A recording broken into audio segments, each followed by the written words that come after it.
मन का विज्ञान सम्मोहन विद्या, सम्मोहन मन का विज्ञान है। मन का विज्ञान अगर आप समझ जाते हैं तो आप अपने बुद्धि, अपने मन और अपनी आत्मा को समझ जाएंगे। जब इन तीनों चीज़ों को समझेंगे तो परिस्थितियाँ क्या हैं ये भी समझ में आएगा, और परिस्थितियों को समझेंगे तो ईश्वर को समझ पाएंगे। जब इन सारे शब्दों का मतलब समझने लग जाएंगे तो आपकी सम्मोहन शक्ति बढ़ना शुरू हो जाएगी। तब क्या होगा, आप चाहे अपने लिए कुछ करेंगे तब भी आपका काम बनेगा, दूसरों के लिए कुछ करेंगे तब भी उनका काम बनेगा। दोनों अवस्था में आपका फ़ायदा है।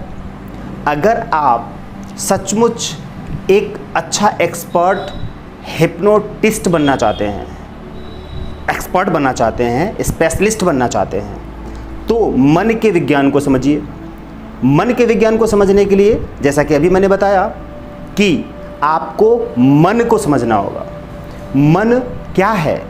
मन विचारों का एक पुलिंदा है।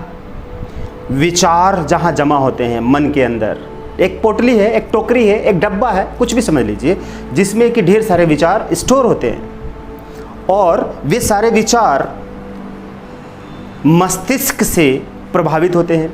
मतलब मस्तिष्क के पास, यानी मस्तिष्क बुद्धि का काम करती है, बुद्धि, विवेक, जिससे आपको डिसीजन लेना है। डिसीजन जब ले रहे होते हैं तब उस वक्त आपके मन में जो विचार चल रहे हैं, एक से ज़्यादा अनलिमिटेड तुरंत विचार चलेंगे, उसी समय आपको डिसीजन लेना है, आपके मस्तिष्क को चलना है उसके हिसाब से। तो मस्तिष्क कितना फास्ट चल रहा है, अगर विचार बहुत फास्ट आ रहे हैं तो मस्तिष्क आपका बहुत फास्ट चलेगा, और मस्तिष्क फास्ट चलेगा तो डिसीजन होंगे, और जो डिसीजन होंगे उसके द्वारा, डिसीजन के अकॉर्डिंग आपके द्वारा, आपके बॉडी के द्वारा, आपके शरीर के द्वारा ऐसी एक्टिविटी होगी, काम होंगे, और उन कार्यों से आपको रिजल्ट आएगा, और वो रिजल्ट आपके व्यवहार का प्रकटीकरण है। मीन्स कि वो आपका व्यवहार है, आपकी इमेज क्रिएट करके रख देगा। क्या? वो व्यवहार, आपका कार्य, आपकी activity, this is Karma, law of Karma. अब आप लॉ ऑफ कर्मा में उतर जाते हैं। यानी कि मन के विज्ञान को समझने के लिए, एक अच्छा हिप्नोटिस्ट बनने के लिए आपको मन के विज्ञान को समझना ही होगा। मन के विज्ञान को समझने के लिए लॉ ऑफ कर्मा को समझना होगा। लॉ ऑफ कर्मा को समझने के लिए लॉ ऑफ नेचर और लॉ ऑफ गॉड को समझना पड़ेगा, और गॉड के क्या क्वालिटीज़ होती हैं वो सब समझना पड़ेगा। तो गॉड की क्वालिटी क्या होती है मैं आपको बताता हूँ। गॉड हमेशा शांत रहते हैं, सुखी रहते हैं, प्रेम से भरपूर रहते हैं, आराम से रहते हैं, चैन से रहते हैं, भागम भाग नहीं करते हैं। और अंश जो हमारी आत्मा, हमारे भीतर जो आत्मा है, मस्तिष्क के ऊपर आत्मा, तो आत्मा में भी वही सारे गुण होते हैं। शांत रहना, सुखी रहना, खुश रहना, पवित्र रहना और आनंद में रहना, प्रेम से रहना, ये सब आत्मा के गुण है। और परमात्मा के जो गुण है वही आत्मा के गुण है। जब आत्मा और परमात्मा का, आत्मा परमात्मा का अंश है, राइट, तो जो परमात्मा में क्वालिटी है वही आत्मा में क्वालिटी होगी।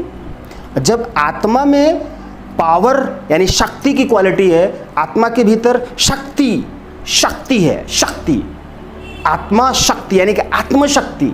अगर आपकी आत्मशक्ति का आपको पता चल जाता है तो आपका मस्तिष्क जो विवेक है वो आपके कंट्रोल में आ जाएगा। यानी कि आत्मा को जान लेंगे तो परमात्मा को जान लेंगे। जब आत्मा यानी कि स्वयं को जान लेंगे, आपके भीतर एक आत्मा है, ईश्वर ने इस शरीर में आत्मा डाल दिया। आत्मा की जर्नी हमेशा होती रहती है, लेकिन शरीर की जर्नी हमेशा नहीं होती रहती। शरीर मरता रहता है, चेंज होता रहता है, हम सभी जानते हैं। लेकिन आत्मा मरती नहीं है, वो चलती रहती है हमेशा हमेशा, जन्म जन्मांतर, कितने शरीर बदलती रहती है। तो वही आत्मा, जब हम आत्मा की शक्ति को जान लेते हैं तब हमारा मस्तिष्क हमारे कंट्रोल में हो जाता है। तो दिमाग जो हमारा है वो हमारा शत्रु नहीं होता, वो हमारा मित्र बन जाता है। क्योंकि हम जानते हैं कि दिमाग का स्ट्रक्चर क्या है, दिमाग की संरचना क्या है, दिमाग काम कैसे करता है, दिमाग सोचता कैसे है। क्योंकि उसके नीचे जो मन है, मन के अंदर जो विचार चलते हैं, विचार कहाँ से आते हैं? आपके आसपास के एटमॉस्फेयर से, सिचुएशन से, आपके कार्य व्यवहार से, आपकी वस्तुओं से, परिस्थितियों से। तमाम परिस्थितियां ऐसी होती हैं जिन परिस्थितियों में हर वक्त हमारे मन में कोई न कोई विचार आता रहता है। जैसे मान लीजिए तेज़ धूप हुई तो हमारे मन में क्या विचार आएगा? ओहो बहुत तेज़ धूप है, गर्मी है, मैं परेशान हूँ। या बहुत सर्दी होने लगी या बहुत तेज़ आंधी चलने लगी, तो उस समय हमारा दिमाग क्या सोचता है, ओहो हमें प्रोटेक्शन चाहिए, हमें सर्दी से बचने के लिए गर्म कपड़े चाहिए।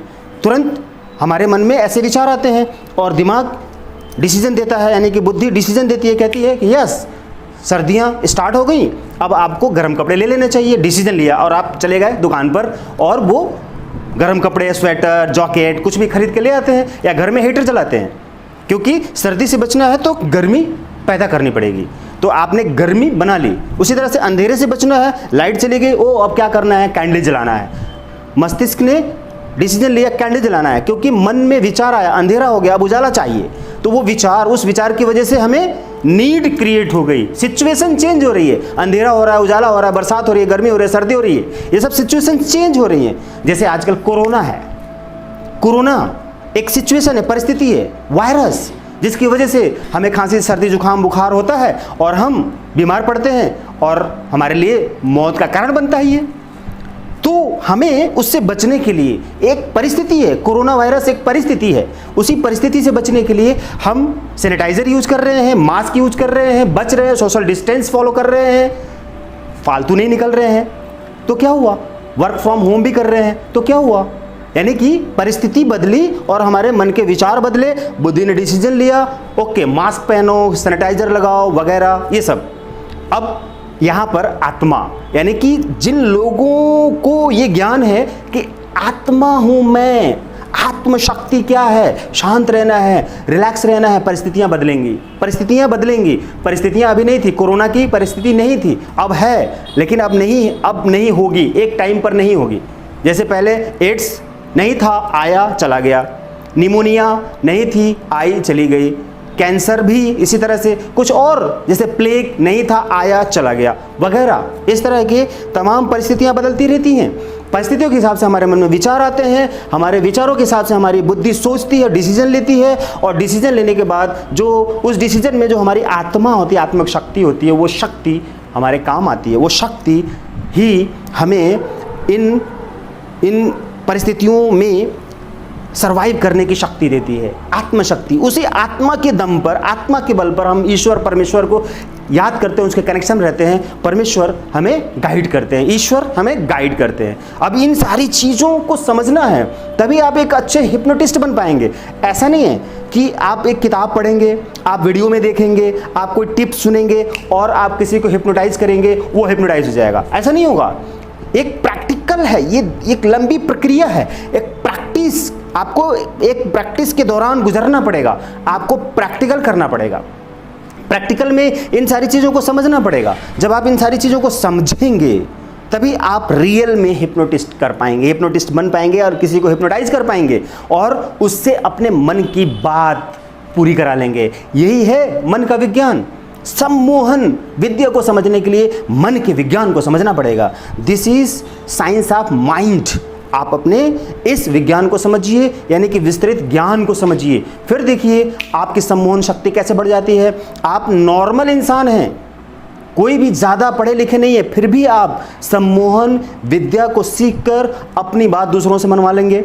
लेकिन ध्यान रखें, हमेशा सम्मोहन शक्ति का जब इस्तेमाल करें, सम्मोहन विद्या का इस्तेमाल करें, तो किसी को भी गलत तरीके से यूज ना करें, इमोरल तरीके से यूज ना करें, मॉरल तरीके से यूज करें। उसकी बीमारियां ठीक करें, उसकी प्रॉब्लम सॉल्व करें। इस तरह से कोई चीज़ लूट ना लें आप, ये गलत है, ऐसा बिल्कुल ना करें, हरगिज़ ना करें, उसका बुरा परिणाम आपको मिलेगा।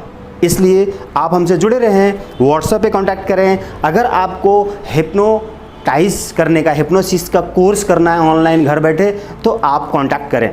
Thank you.